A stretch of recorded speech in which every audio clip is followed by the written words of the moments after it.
All right, guys. Well, here we are. It's like 1:30 in the morning. Amazing. I did the monologue probably like 2 hours ago, and I'm always like, I'm gonna do it right now. And then I just ended up wasting time. I don't even know what I've been doing for the last couple hours. I honestly couldn't tell you. Shit on the internet. Like, oh, needs that. Buy it. And then I always get mad. Like, I don't know if that happens to you, but like, I hate online shopping because it's like you can do one-click purchases and like I get impulsive. I'm like, damn. Look at that little decal of a train. I don't know, it glows in the dark or some shit. $40? I'll buy it. And then I never use it. Like, I'll give you a great example. The other day, I bought this shark tooth necklace for $25 at like some fossil fucking store or something. And the lady there was like super aggressive with me. Like, I don't like it when you go into like a little boutique store. And she was aggressive, like for shit that was like super expensive and out of control waste of money. I saw these like human skulls that had been like, I don't know, there were like diamonds added to it, gold teeth, shit like that. I was like, damn, that's sick. How much is that? She comes up, she's like, I swear to God, verbatim, she goes, these are my only friends, the skulls. They keep me company when I'm here. I talk to them. This is Eric. That's Tommy. And I'm just like, okay. Like, it was one of those things where she was trying to be funny. But it just was like, I was like, damn, you should be embarrassed. I should record this and then play it back for you so you can see what a fucking idiot you look like right now. How's that? But of course, I'm fake. So I'm just like, only 1,800 for the skull decor? It's an amazing deal. Yeah, I'm gonna think about it. You could tell she was like disappointed. Then and I swear to God, she brings this like brass handle that has skulls on it. She said, this is a brass handle, a little bit more affordable. You put it on a door. So it's a custom skull handle. It's cool. Like, if I had money that I could just burn, I'd probably buy shit like that. I'm like, just out of curiosity, how much? She's like, 700.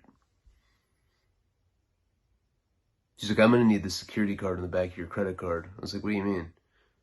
She's like, I'm just joking. I was like, wow. What a weird bitch.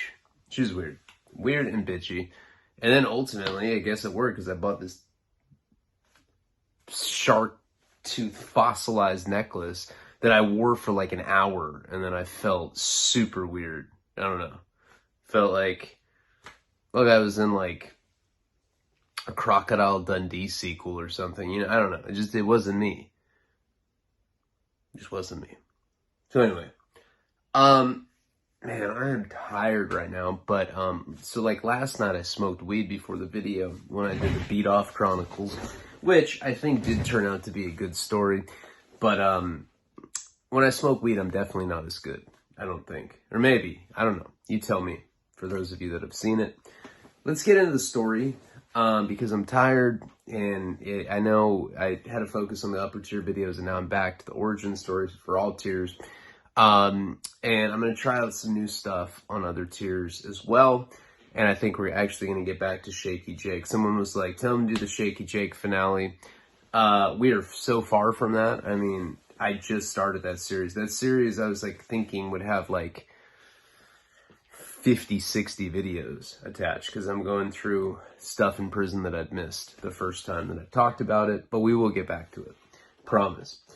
All right, let's get into the story. I don't think this will ever be on YouTube, but if it is, like, comment, subscribe. Check out patreon.com/Ryan Leone, although I think I'm always going to keep the Origins one. I might do Henry for YouTube and then Origins exclusive for Patreon.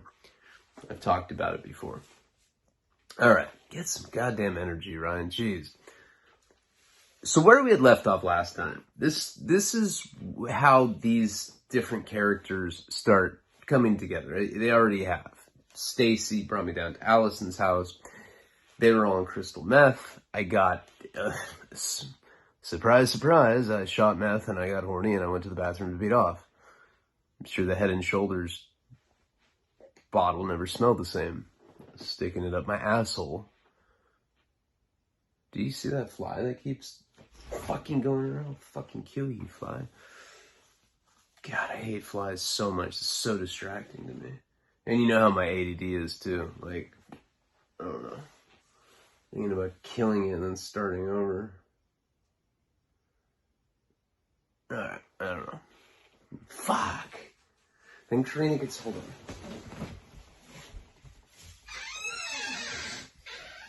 No, I'll leave the door open. No, I don't want to have to start over. Fucking exhausted right now. Alright, so when I get down there and I beat off, I got a knock on the door. Remember, it was one of the biker dudes. Eventually, it comes out that I had butt sex with Allison to Stacy, who's kind of my girlfriend. I mean, it's one of those things where she definitely wanted that and I didn't because she sucked one of my best friend's dicks. Personally, I think that makes it understandable, right?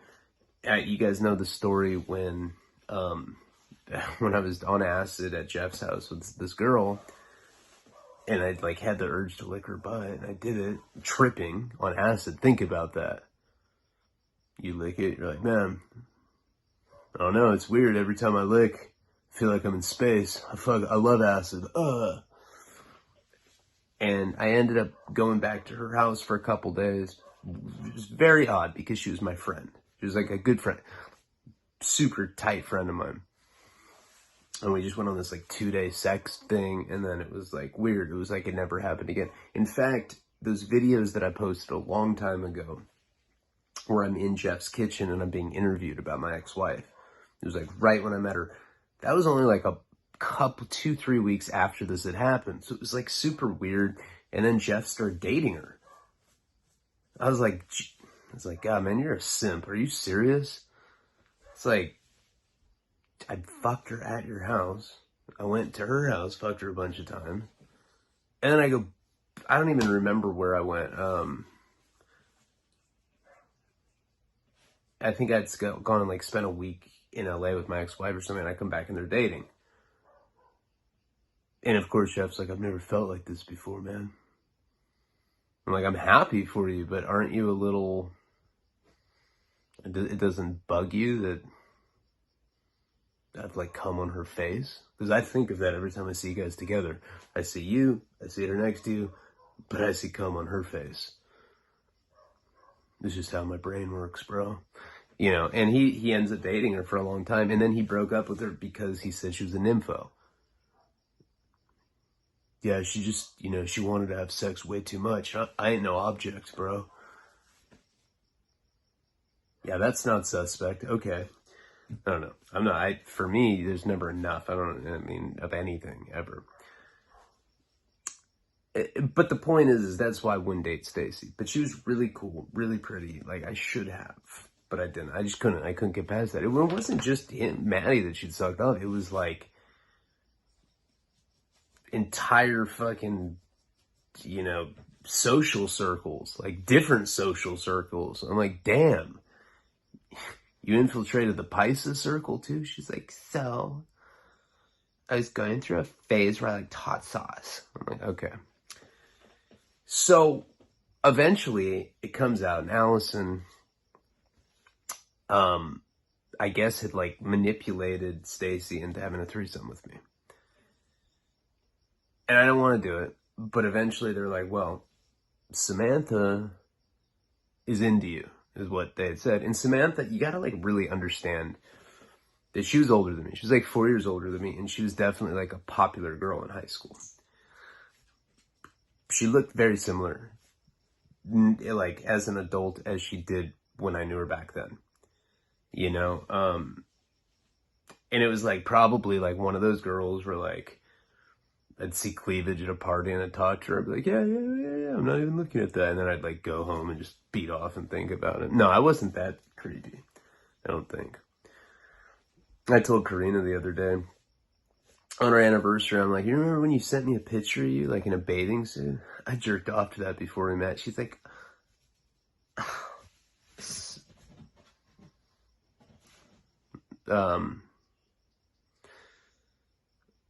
she's like, I love when you tell me stuff like that. It really makes me feel like you like me. I was like, yeah, for sure. All right. So anyway, I think my motivation with it, well, first of all, I was on crystal meth. Secondly, Stacy, I was into. Allison, I wasn't. But Samantha, that was like, I didn't even think that was possible. I was like, damn, it's just weird, like how things change as you get older. But I had the opportunity. So I go in the room with Allison, and she starts knock on the door. She says, come in. It was like the door wouldn't shut all the way, so there was a crack, so somebody could have seen it anyway. She tells me to open the door. I look up, and he is steaming, angry, right? And she's like, that's my boyfriend. And I'm looking at him. I don't even know, what am I going to say in a situation like that? No, it's not what it looks like. It's not, we were just Googling shit and decided to start acting it out. We were bored and we were high. He charges me. I mean, first he kind of like starts approaching me, but as he gets closer, he charges me like a bull. I don't have my, like, I was like literally like putting my pants on as he's like charging me. He hits me in the face, like somewhere like there, like right under the eye, you know, like somewhere where it just makes my entire eye like swole shut. I think because I was putting my clothes back on, I didn't have an opportunity to really fight back or whatever, or maybe I'm just a bitch. But I remember falling on the ground and I remember curling up in a ball, and I don't do that in fights. It was just because I didn't have my guard up or anything, and I was like half naked. And I was like, I don't want to get beat up naked. It's like some Shawshank Redemption shit. I'm good. So I'm getting beat up. There's a commotion, and it's one of those things when you're in a fight like that, or when you're getting beat up, even if you're getting beat up, even if you're curled in a ball like a little punk, you get an adrenaline rush, and it's kind of hard to like make observations about what's going on around you. Like the volume seems like it's down. You're kind of just stuck in this adrenaline, like, I don't even know how to describe it. Like, everything's kind of shaky. Shake. What I do remember, though, is that this particular room, or the floor that I was on, had a shag carpet. It was like one of those carpets where the whole carpet wasn't like that, but it was like a big piece of carpet rug that had like been placed down. And so I'm curled up on a ball on top of that, and I remember looking down at the carpet, and it's covered in blood. Like that's what signals to me that I'm getting beat up as bad as I was, because adrenaline was kind of masking it, but I could see the blood, so I knew that I was getting beat up bad. I was getting kicked in the face. I was getting kicked in the ribs. I was getting kicked everywhere, and it was hard. It was like the kind of thing where like he'd kick me and it would make thudding sounds. It sounded like a fucking melon being dropped off of a building. It was gnarly. Then I hear a girl screaming. I don't hear Allison, but I hear a different voice that I didn't recognize. It was Samantha. I kind of like am looking up, and the dude had stopped beating me up and had gone towards Allison, was fucking beating the shit out of her, and Samantha tried to get him off of her, so he starts beating her up. So the dude beat me up, then he beat up Allison, then he beat up Samantha. Stacy was not in the room at that time. And when I see that, because this guy was a lot bigger than me, you know, he was like some big, swole biker guy. Kind of looked like Otis from Devil's Rejects or House of a Thousand Corpses, but just imagine like a lot thicker, you know, intimidating, you know. And but when I saw him hit the girls, especially Samantha, because I'd known her the longest, and like, just, I don't know, when I see a guy hit a woman, it really bugs me, really fucking bothers me. So I got up and I tried to hit him. Like, I was like gonna go swing on him. He turns around, he knocks me out cold. Like, all I know is that I attempted to hit him, and he ended up like catching me approaching him, spun around and cracked me as hard as he could, I'm assuming, because I got knocked out cold. I haven't even been knocked out that many times in my life. That was, I don't know, you know, handful of times, but that was one of them. So I wake up, I have no idea how much time's passed, but I wake up and I'm being dragged out the front door. And like, I'm like, it's one of those things where, I don't know if you were, when you were a kid, if you used to like press on your friend's, what is it? Not diaphragm. Whatever, like you like hold your breath, your friend pushes right here on your diaphragm or whatever, whatever the fuck it's called. You pass out. We used to pass each other out for fun. And then you come to and you have no idea where you are and you kind of freaked out because you're startled. That's exactly what this was. I was being dragged. I couldn't even see who was dragging me, but I knew that I was getting dragged out the front door. I could like feel that, you know, it was like the kind of thing where there was like, you know, the bottom of the door frame. When I got dragged over that, it was like going over a speed bump and it hurt. It was like, I remember like, I was like, ugh. And I kind of look and Samantha's dragging me. At that time in my life, I probably weighed 170 pounds or something. This girl was like 5'7", like an inch taller than me, but somehow she was able to carry me out of there. And I'm kind of like looking up at her. And the first thing I noticed with her is that she was caked in blood. And it was like pretty significant. Like she got her ass beat. She was all swollen, all beat up looking. And I couldn't see myself, but like I could just feel that I was like really beat up bad. It was probably one of the worst ass beatings I'd ever taken. She drags me into an Audi convertible, like a nice ass convertible. And, like she goes around and opens the passenger door and she's like helping me like stumble into it. I'm like all disoriented. Anyway, I get in this Audi convertible. She drives off. We're in the car. So we had left this house. Stacy, yeah, I'm just with Samantha. Stacy's not there. We're driving and she's just screaming wildly. She's like pretty much like babbling, you know, like, he hurt me so bad right now. Everything hurts. I'm just so bad. I was like, I'm like kind of like coming to, and I'm like, what happened to Stacy?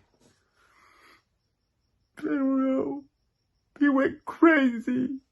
Allison fucking knew. Allison knew, and she tried to get him mad. And I'm like, look, can you calm down and just tell me what's going on? And so she does eventually, and she basically says that what she thought was that Allison was super jealous. So Samantha didn't live there, right? I thought that she had, she was just there at that house that day. She just happened to be there. She was friends with Allison, but she was like really good friends with her, hung out with her all the time. And what she told me was that, oh God damn, you gotta see this. This is crazy. I just noticed this. I burned myself the other day. I was smoking. Look at this. Can you see it?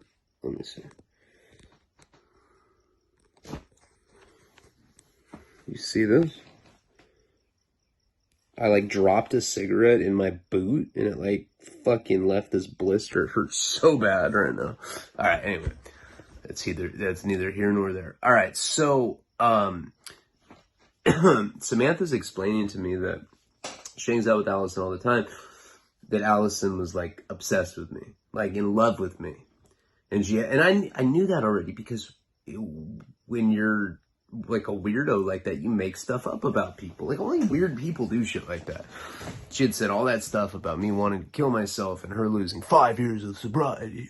She's like, look at the tally marks on my neck. Yeah, I had to scratch them all out because it doesn't count anymore. And somehow she had everyone fooled into thinking she wasn't some psychopath. Okay. Anyway. Sorry, I'm getting text messages about crypto crashing again. And so what Samantha said is that she thought that Allison, had intentionally done that. It was like a setup, like she wanted me to get beat up because, this biker dude that she was dating was some psycho jealous fuck. It didn't surprise me. It sounded like something that Allison would do. So now I'm with this girl, Samantha, who I don't know well. She dated that guy, Sal, in high school. And like I said, she was like a popular girl. She's like, look, she's like, I have a place that you can crash out for a little bit. She's like, I have a girl. She's like, I live with this girl named Melissa, and it's just the two of us. I don't think they know where I live. Allison does, but they can't get in there. I live in like a nice gated community. And I believed her because she was driving an Audi convertible. You know, it was like pretty clear that she, like, her parents had money, that kind of thing. So I'm beat up bad, like my head's pulsating, I remember, and I'm twacked out, remember, on top of that. So like the adrenaline mixed with the meth, I think just kind of made me quasi delirious, right? I knew what was going on. I know what she was explaining. And then I would like, just like kind of like go in and out of consciousness because I just got a horrible concussion. I got knocked out cold. So we get to her place. Sure enough, it's a gated community. There's like some, you know, dude at the little front gate office thing. Hi, Samantha. Drive right in. Never mind the fact that we're both covered in fucking blood. The guy seems not to notice it. So we end up going to her place. And what a difference between Allison's house, which was like quintessential flop house, meth house, to like a very, very neat little like townhouse within a gated community. Now her roommate wasn't home at the time, so it was just me and Samantha. Now think about this. Before I had gone over to her place, Allison had told me that she found me, that Samantha thought that I was attractive and like wanted me, right? So I already knew that going in, but you know, honestly, that was like the last thing on my mind. I was kind of still reeling and in shock from what had happened. It was like it had happened so quickly. It was like hard to process that I just got my ass beat, and then this girl got her ass beat too by this guy. So we end up getting to her, you know, like in her living room, and she's just like, hey, I'm going to give you towels. I'll give you clothes. My boyfriend has an extra set of clothes. And I'm just like, boyfriend? I thought you were going to do group sex with us. She's like, what does that have to do with having a boyfriend? And I was like, oh, you're a piece of shit. That's cool. All right. So I end up going upstairs and I'm taking a shower. And it's like one of these showers that has like a curtain, right? Close the curtain. I don't lock the bathroom door. I like kind of leave it open a little bit because told me she's going to bring towels and she's going to bring clothes.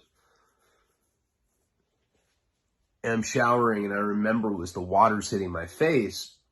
Blood's going down, like swirling around the drain. It's like looks brown. Like that's how blood looks when it like kind of gets built up on you, caked up. Then water hits it. It's like this red tinted, almost dirt looking water. And I'm like trying to clean myself as best as possible. You know, when you get beat up really bad, you get like blood, like little, I don't know, concentrated patches of blood all over your hair, shit like that. And I'm like trying to wipe it off. And I remember how I was like really beat up bad. Like it like became more obvious when I was in the shower because once the blood was gone, I like kind of realized like just how fucked up my face was. I was like swollen everywhere. I was super sore. The guy had like kicked me a bunch of times. He just beat the shit out of me. And I remember like getting down like on my hands and knees trying to like clean up the drain area because there was like all this like it just looked like I looked like a dirtbag. Even though it was blood and she knew what the situation was. Somehow, maybe it was the meth, but like I felt like obligated to clean it. So I'm like on my hands and knees cleaning it. Shower curtain opens. And there's Samantha with blood on her still. She hasn't cleaned herself up. butt naked.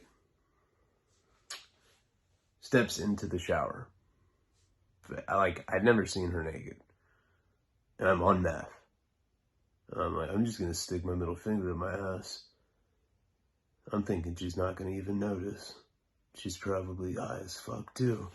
And it's like, hey. And it was weird. She kind of was like acting hard to get.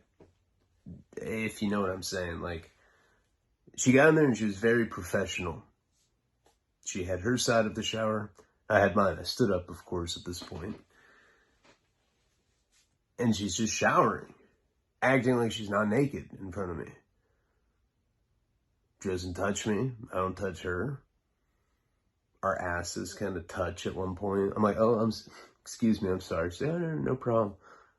I'm like, all right, I'm going to bend down and get this, get this herbal essences. Is that cool? She's like, yeah. I'm like bending over, my butthole just gaping in front of her. It was weird. Nothing happened though, like besides that.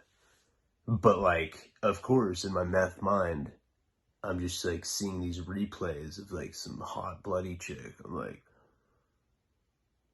yeah.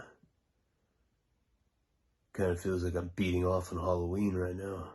You know, but at this point, I forgot to mention, at this point, I'd gotten out, I got dressed, I went right into this guest room that she had. So this was like a 3-bedroom townhouse. There were 2 bedrooms upstairs. There's a bedroom, 2 bedrooms upstairs. She had explained to me like which room I could stay in. They had a guest room. And, I guess I assumed I was staying there overnight or whatever. The fact that she had a boyfriend did freak me out a little bit, but he was nowhere to be found. And so I go into this guest room, close the door, and start beating off, right? I'm beating off, like, tough. Like, I am talking about, I am tugging. I know, we just did the beat off series. It's something I really do a lot. Abnormally, weirdo amounts. I've told therapists about it. They're like, is there anything you want to talk about? I'm like, I don't think we should negate the fact that I masturbate 7, 8, 9, 10 times, sometimes 15, 16 times in a day. And that could be some sort of disorder. And it's usually like some bald dude that like just has like a little patch of hair on the back of his head. He's like, no, let's talk about that. I'm like, okay. I'm not going to use this therapist again. So I'm beating off in this locked room, right? This guest room or whatever. I don't even know where Samantha is. Like, last I saw, she was showering with me. She was in there when I got out. And so it starts hurting. I got to that point, being on meth, where my dick felt like it had a sunburn. It felt like I had gone tanning, but I wore a t-shirt. I wore pants, but I just kind of took them down just a bit just so I could get my dick sunburned. That's exactly how I felt. And I remember it hurt, and I was like, I need lube. I need lube or lotion. Lotion will do. I've done prison time. I know what it is. So I'm looking through drawers for something to use as lubrication. I can't find anything. Fuck. Walk out the hallway. Go past the bathroom. Door is still closed. I can hear the water running. Right? So she's actually in the shower still. As she was when I left. And I don't know how long I tried to beat off, but some amount of time. And so since she's not in her bedroom, I'm like, there's going to be something in there. There's going to be some scented Victoria's Secret fucking lotion. So I can feel like I'm getting laid at a nightclub. Girls always have shit like that. I mean, not that I've ever been in a situation where I've been looking through somebody's drawers because I need something to beat off to and the only thing they have is scented lotion. That would be fucking weird. Alright, so anyway. God, somebody's blowing me up on the text. Hope they don't try to call because then the video will cut out. So I go into her room. I'm looking through the drawers. I can't find any. And it's hard to admit this, but I open this, she had this closet with mirrors on it. Just kind of like what I have here. And I remember opening it and there's a laundry basket in the closet. Now I'm on meth, guys. And I'm like, maybe I should sniff the panties. Never done that before. It was for sure the first time. But I was all twacked out. I was like, fuck, this, yeah, I don't even need lube. The odor will lubricate for me. And I remember getting a handful of panties and putting them into my pocket. Couldn't find any lube, so I leave. She still doesn't come out of the bathroom. Water's off now. I hear a hairdryer going.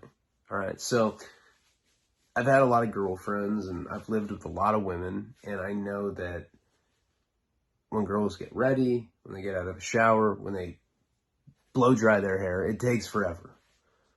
So I knew I had some time. And there's one place that's reliable in a house when you need something to jerk off with, and that's the kitchen. Because you know that people have coconut oil, you know that people have other sort of cooking lubrications or things that are greasy, whatever. I go downstairs and I go try to find something like that.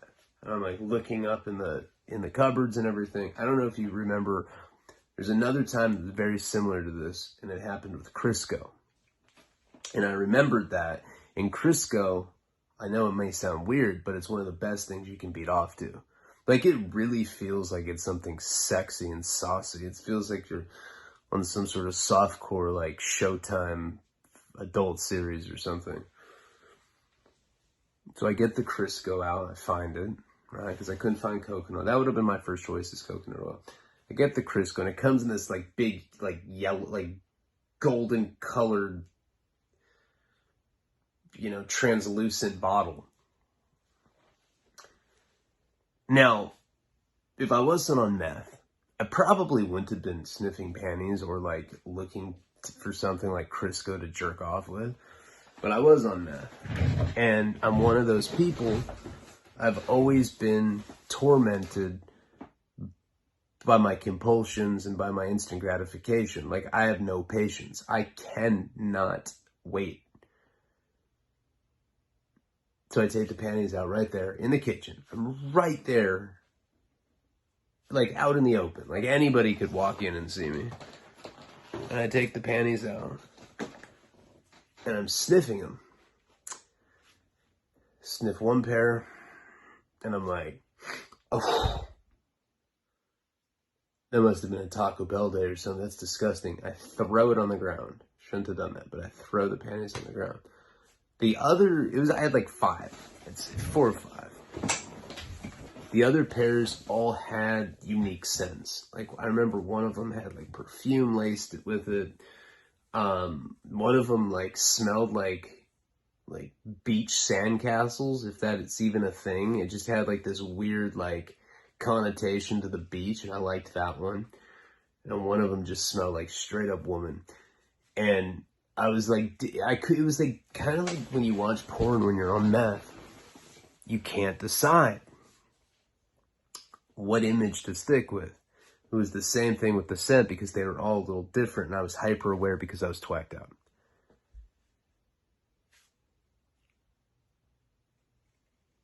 So I end up just putting it on the counter of the kitchen. And it's fucking embarrassing to admit. This is such weirdo shit. Meth makes me just a straight up animal like this. And I remember I started lathering myself with this Crisco, which anybody knows, if you've ever tried to beat off with Crisco, it is like the messiest shit ever. There's like fucking greasy handprints like everywhere. It's like some sort of like masturbation crime scene.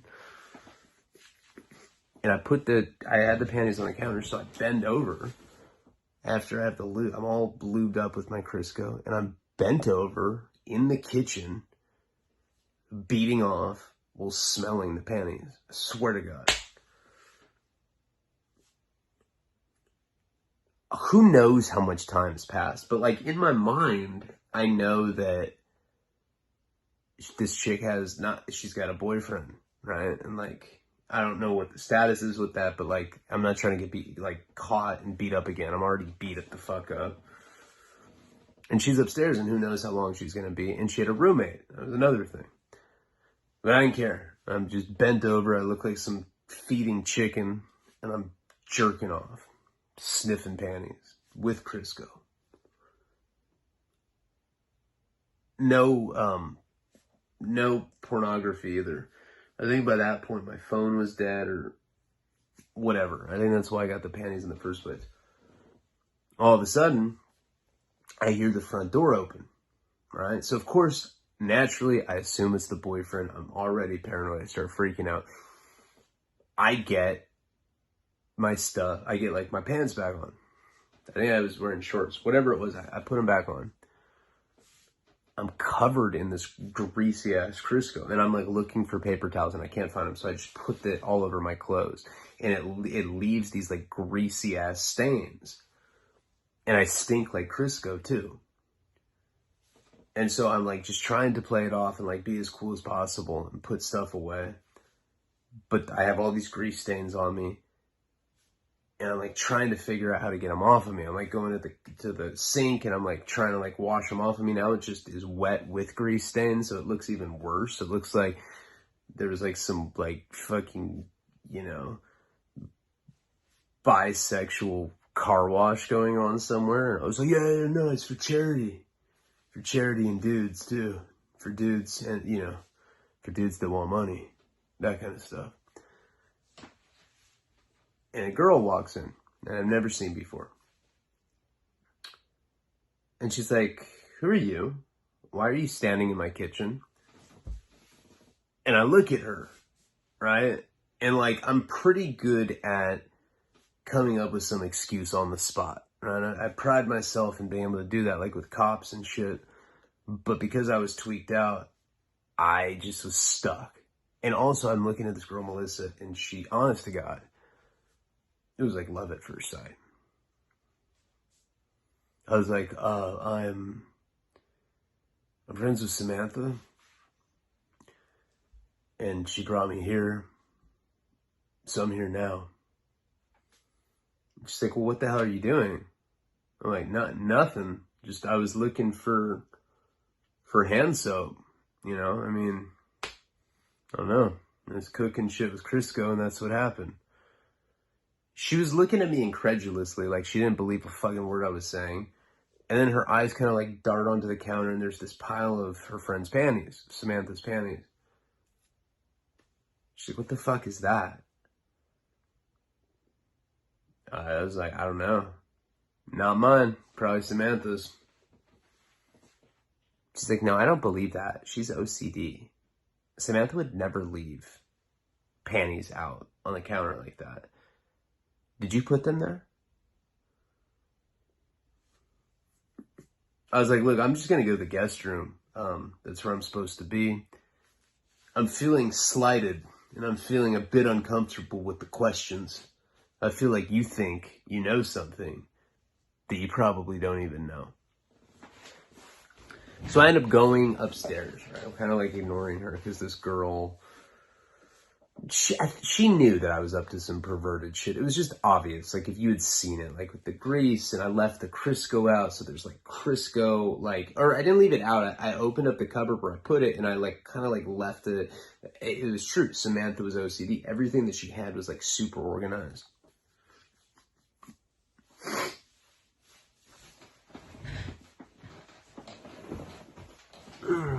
So I'm back up at this room. Samantha finally comes in.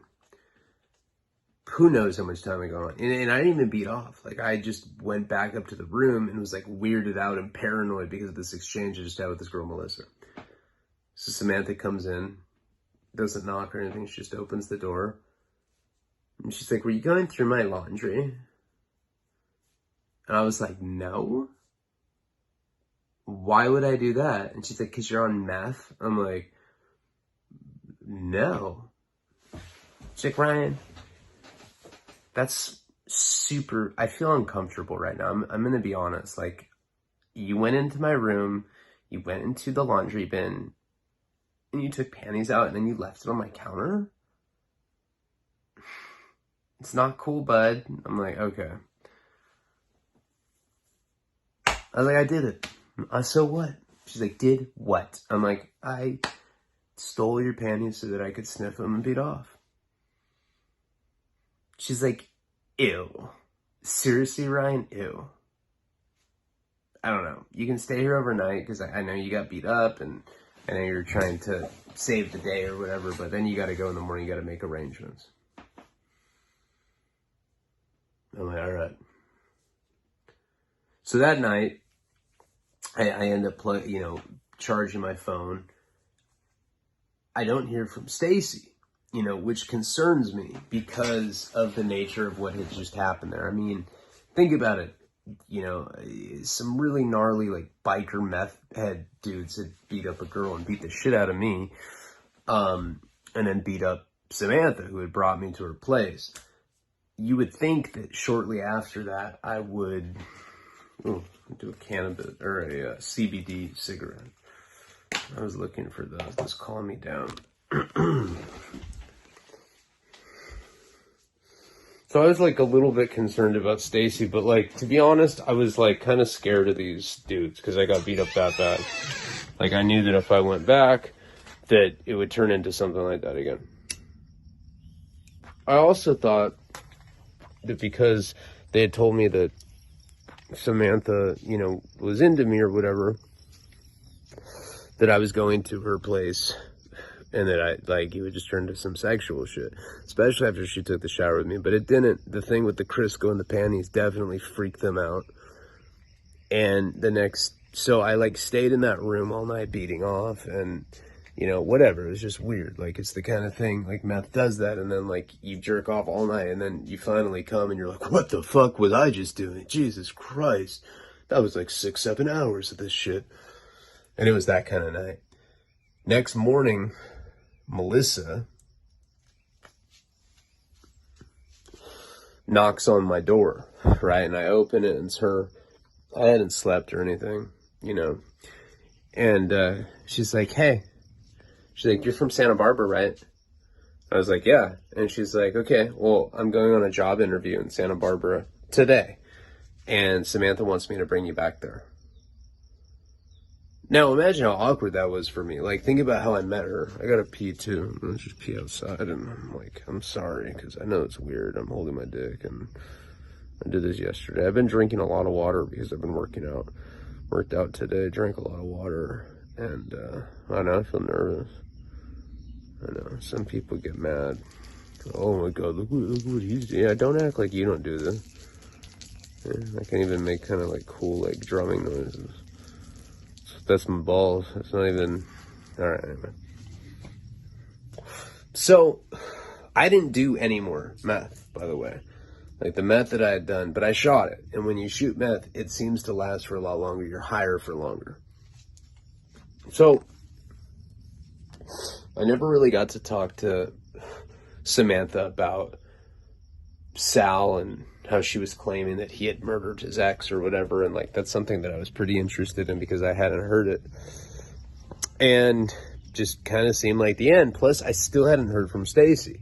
I'm texting her. It's going straight to voicemail. And remember, I met Stacy in the first place because Maddie had, pretty much asked me to go delete the fucking video off her phone because she lived at the Giving Tree. Going around showing other girls there. So,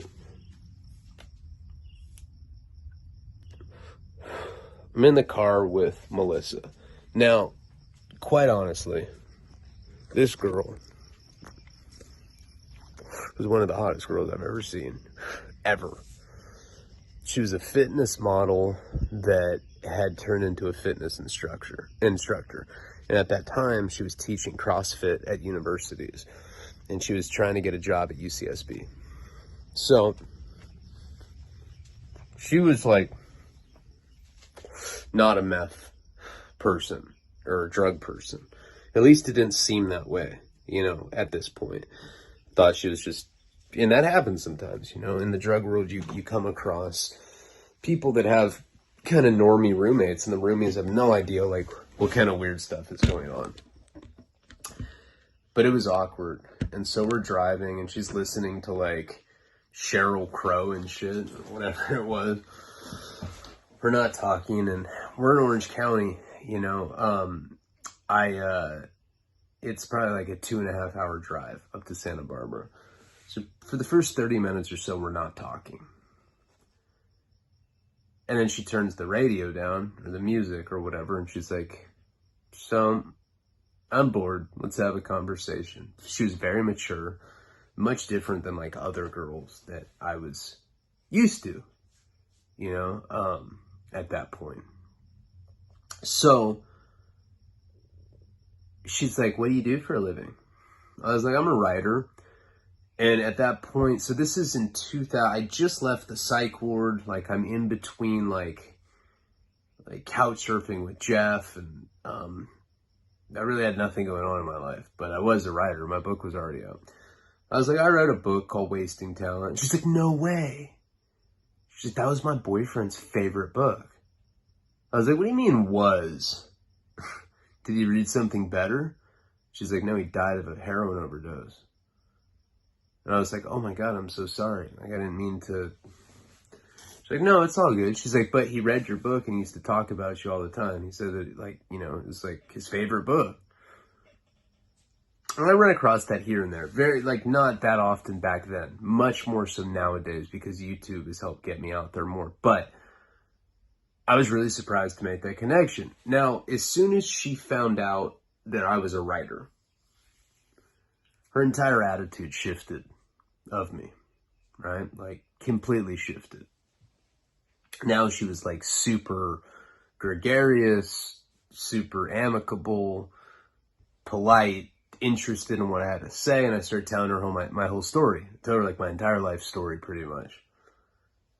And she's like, wow. She's like, that's really interesting.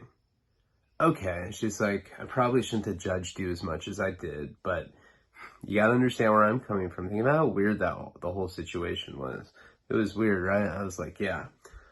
But she's being very cool now. Very cool at this point. So we end up getting back to Santa Barbara. I go to Jeff's house. And like, that's where she drops me off.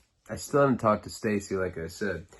And when I'm getting out of the car, I was like, hey, you're not from Santa Barbara, right? And she's like, no. She was from Thousand Oaks. And I go, which is in between LA and Santa Barbara. And I said, well, hey, listen, you know, I'm a Santa Barbara local. Why don't I show you around tonight, like at 10 o'clock at night? We'll get like some sort of motel together. I didn't say that, but like the way that I was explaining it to her was pretty much obvious that like, hey, let's hook up. Like, that's pretty much like where I was at. I didn't think she was going to call me again. I don't think I got her number though. I think she only got mine or something. It was something like that. Yeah, she only had my number. That's how it was. So I didn't think she was going to call me. I get a call at like 11 p.m. So I'm at Jeff's house. I remember this very clearly. I was shooting a Suboxone at that point. I think that I was not strung out on heroin when I was at that house, like I had said in the last story. I may have been, but also remember that I used to shoot my Suboxones. And for some reason that night, I remember I was shooting a sub right before we met up. So she picks me up and she's like, okay, so I'm ready to see Santa Barbara. What do you want to do? I'm like, let's go to this dive bar, you know, and this is the trashiest dive bar that you've ever seen. There's people like with like lawn blower or like leaf blowers. They like have those backpacks and like the tubes that blow air at leaves. They're like sitting there with the fucking pack on, drinking beer. Now, what up? They're like, nothing. Just thinking about blowing more leaves. I'm like, oh, okay, cool. It was like one of those like really weird bars where like everybody's soul is dead. So I take her there, and it was weird because like she had told me her boyfriend died from a heroin overdose and that Wasting Talent was his favorite book. It doesn't surprise me. A lot of junkies read my book in rehab and shit like that. It's probably where he picked it up. So at that point, I mean, I think I'd sold under 100,000 copies, maybe even less than that, maybe like 50 or 60,000. Still a lot, but like nothing like now. You know, it's like multiply that by like 7 or 8. And she's wearing like tight jeans, like a leather jacket. And we're at this dive bar. I'm showing her Santa Barbara. This is the place that I picked. 2 of my buddies show up.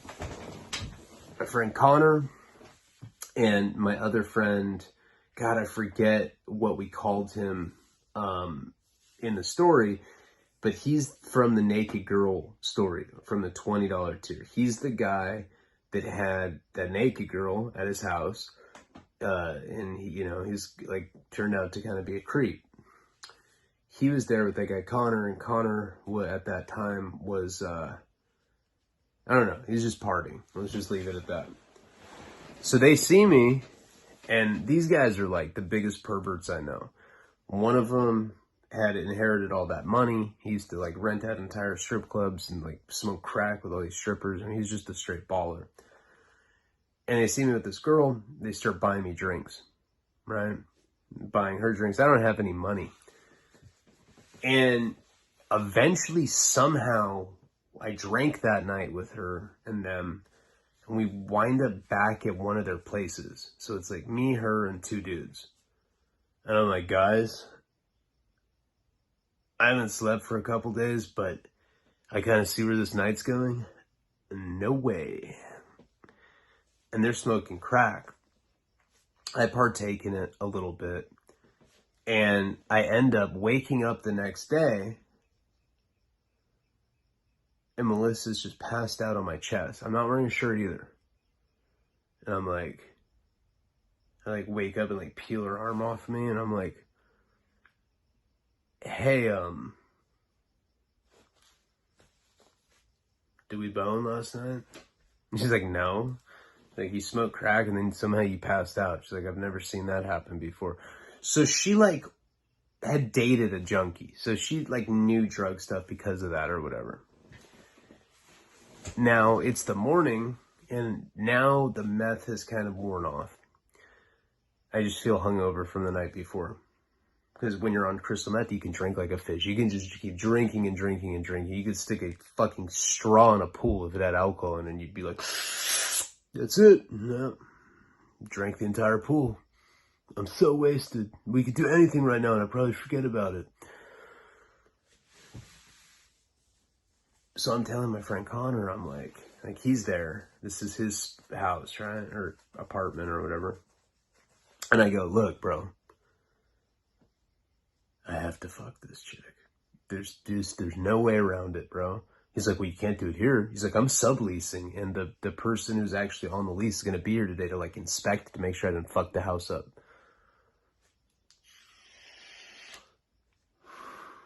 I'm like, okay. He's like, you can go to my parents' house and you can break in. He's like, because he had a room that was like in a garage that was connected to the house, but it was like still a lot of privacy. You know, some people have setups like that when they live with their parents. They like live in the guest house or live in the garage in the Midwest, the basement. It's like one of those kind of things. And so he gave me these like crazy ass instructions. It was like, I felt like I was like going on some Goonies treasure map chase or something. He's like, all right, bro. But this is like a crackhead told me. He's like, all right, you're going to go. There's a little cactus that my mom keeps in a potter. It has a bell on it.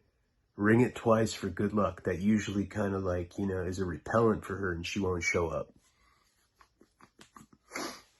And he's like, and then you're going to have to grab this chair right here. And then you're going to have to put the chair up against the garage window. And you're going to have to stand up on the chair and you're going to have to crawl yourself in. And you're going to have to unlock the door and you let her in that way. I'm giving you 2 hours at that place. And then you got to leave, brother. So I end up taking her. And this is how I remember again that I was shooting Suboxone at that time. I ended up taking her there. Now this girl, until she told me that her boyfriend had died of an overdose, I looked at her as like a complete like normie square, like wouldn't know anything about the lifestyle or whatever. We go to this house and she's still hanging out with me. Like it's like obvious at this point that she wants to hook up with me. And I'm like, I'm thrilled. I hadn't slept for 2 days. I was like to the point where I was like, you know, I'm not quite there, but one more day without sleep, and I'm ready to go to the cemetery, dig up dead bodies, and fuck them. I get like that when I don't sleep or drink water. You too? Cool. So we're like, I do what he said. I get the chair, I prop it up on the window, I climb up, I go inside the window, and I go and I open the front door, or the door of the garage. She comes in, and I'm like, hey, I gotta shoot Subox in my crotch. I didn't need to. I just like wanted an excuse to take my pants down and my dick out. So I'm doing that, and I'm shooting Subox right in front of her, and it's not phasing her. Should have been a red flag right there. Because she pretended herself, yeah, I'm a fitness model. Now I'm a fitness professor. Yeah, I'm just totally normal. Can't you tell? But she was actually really beautiful. So as soon as I finished doing the shot, I had my dick out. And I just literally crawl on top of her without pants on. She takes her pants off. She has like her entire back blasted, bends over. We do it. It was just very obvious that it was going to happen, and then it happened. So call me old-fashioned. I like stuff like this. Afterwards, we're laying in his bed, both butt naked. She's like, I really feel bad for Stacy. Right, I'd like forgotten about Stacy. Stacy's the one that brought me down there. Stacy's the blowjob queen of Santa Barbara. I'm like, why? Like Allison, you know, her and her boyfriend and his buddy, like they're like really evil people. And I was like, what do you mean by that? Dude, they like rape women together. It's like something they're into. I'm like, Allison and her boyfriend? Yeah. And the other dude. Did they rape the other dude? No. Them together. Will hold girls down, rape them. They're really sadistic, evil fucks. That's why I dragged you out of there. I was like, wait, why? Did you think that I was in some sort of danger of that? She's like, no, but you don't want to be around that kind of shit, do you? I was like, no, I guess not. And so then it just kind of hit me. I was like, wait, whoa.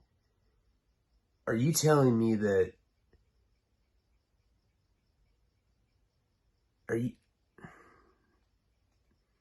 you telling me that that's the same guy that she used to date before she got sober? And she goes, yeah. And it just like, it hit me like a fucking freight train. Because that was one of the things that had like turned me off to Allison in the beginning. Is she told me these stories about her dirtbag meth dealer boyfriend, how he would like basically make her be an accessory to rape. And she told me that she started enjoying doing it. It was like some weirdo like power trip for her. And once again, just like with Mike Virgin, just like when I went back to go get the needles in the house when I ended up stabbing the skinhead, morally, well, that time I just wanted to get high, but morally, just like with the Mike Virgin story, I couldn't allow that to happen. You know, I was just like, you know, when are you going back to Orange County? And she had a job interview that day. You know, we were supposed to get a hotel, or she was supposed to get a hotel the night before, but we ended up sleeping at my friend Connor's house, and then we're at his mom's house, and then all that stuff went down. I was like, I'm going to go with you. I got to make sure to save my friend. I can't leave her in an environment like that. And she agreed to take me. And we will continue this storyline in the next installment of the Origins video. But I think there might be only like one more of these, because then we got to get back to the Henry storyline. But it's going to be interesting because now you understand like these back characters. And there might be 2 videos before it because this part of it's kind of long. But yeah. Anyway. Good morning to you guys. I think it's now the next day. It definitely is. It was like 1 when I started. But anyway, I'm tired. I hope I did okay. I've just been really like grinding, busy with stuff and trying to get it so I get everything done so that I don't have other stuff I have to do. PALABRA.